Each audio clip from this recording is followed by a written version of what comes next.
Hi guys, எல்லாருக்கும் வணக்கம். ரொம்பவே டேஸ்டான டெலிஷியஸான மீன் குழம்பு எப்படி வைக்கலான்னு இந்த வீடியோவில் பார்க்கலாமா?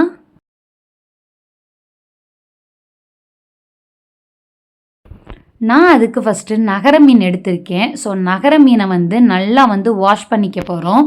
நான் உப்பும் மஞ்சத்தூளும் சேர்த்து நல்லா அந்த வாடை போகிற அளவுக்கு நல்லா க்ளீன் பண்ணி வாஷ் பண்ணி எடுத்துட்டேன். வாஷ் பண்ணதுக்கப்புறம் கொஞ்சோண்டு உப்பு, மஞ்சள், மிளகாய் தூள் போட்டு அதை நல்லா மிக்ஸ் பண்ணி கொஞ்சம் நேரம் ஊற வச்சிடலாம் நம்ம. அப்போ தான் அந்த உப்பு காரம் எல்லாம் அந்த மீனில் நல்லா இறங்கும். ஸோ இது ரொம்ப முக்கியமான ஸ்டெப். இதை நம்ம பண்ணிக்கணும். மீன் குழம்பு அப்படின்னாலே சின்ன வெங்காயம் தான். ஸோ சின்ன வெங்காயத்தை தாராளமாக எடுத்துக்கோங்க. அதில் கொஞ்சத்தை நல்லா நச்சு வச்சுக்கோங்க. அதே மாதிரி பூண்டையும் நச்சு வச்சுக்கோங்க. மாங்காய் மீன் குழம்புக்கு சூப்பரான ஒரு டேஸ்ட் கொடுக்கும். மாங்காய் போட்ட மீன் குழம்புனாலே அது தனி டேஸ்ட்டு தான். ஸோ மாங்காவும் கட் பண்ணி வச்சுக்கோங்க. இப்போ ஒரு எலுமிச்சை அளவு புளி எடுத்து அதை நல்லா தண்ணி ஊற்றி கரைச்சி எடுத்து வச்சுக்கோங்க. இப்போ சின்ன வெங்காயத்தை நல்லா நிறையா தோல் உரித்து நிறைய எடுத்துக்கோங்க. நிறைய சின்ன வெங்காயம், நிறைய பூண்டு, நிறைய இருந்தால் தான் அது குழம்புக்கு நல்ல டேஸ்ட் கொடுக்கும். அதே மாதிரி கருவேப்பிலை, ஒரே ஒரு பச்சை மிளகா உங்கள் காரத்துக்கு தகுந்த மாதிரி நான் எடுத்திருக்கேன், நீங்களும் எடுத்துக்கோங்க.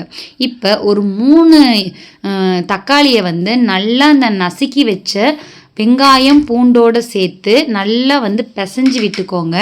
ஸோ இப்போ புளி தண்ணியை நல்லா கரைச்சி தண்ணியை நல்லா ஃபில்ட்ரு பண்ணி வெறும் அந்த புளி தண்ணி சாறை மட்டும் எடுத்து வச்சுக்கோங்க.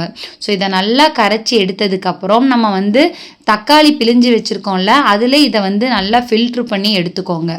ஸோ இதுதான் ரொம்ப முக்கியமான ஸ்டெப்பு. ஏன்னா நம்ம இப்போ குழம்ப கூட்ட போகிறோம். ஸோ அதுக்காக நம்ம புளி தண்ணியை நல்லா கரைச்சி அதை பிசைஞ்சு வச்சதோடு நம்ம மிக்ஸ் பண்ணி எடுத்துக்கிறோம்.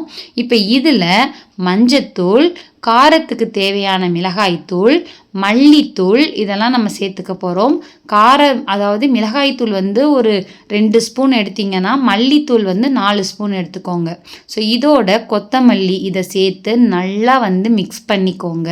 நல்லா நம்ம இப்போ இதை கரைச்சி குழம்ப கூட்டி எடுத்துக்க போகிறோம்.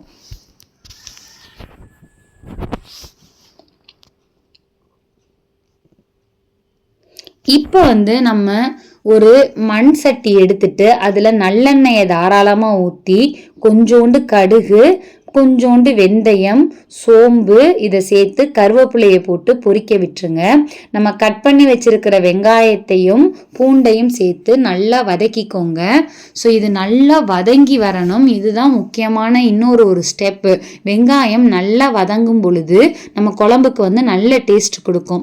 ஸோ வெங்காயத்தை நல்லா வதக்கிட்டு அதில் நம்ம கரைச்சி வச்சிருக்கிற இல்லை கூட்டி வச்சிருக்கிற தண்ணியை மிக்ஸ் பண்ணிக்கோங்க. இப்போ இது நல்லா கொதிச்சு வரணும். நல்லா கெட்டி தன்மைக்கு வரும். ஸோ இது நல்லா கொதிச்சு வந்ததுக்கப்புறம் மாங்காவை சேர்த்துக்கோங்க. கடைசியாக மீனை சேர்த்துக்கோங்க.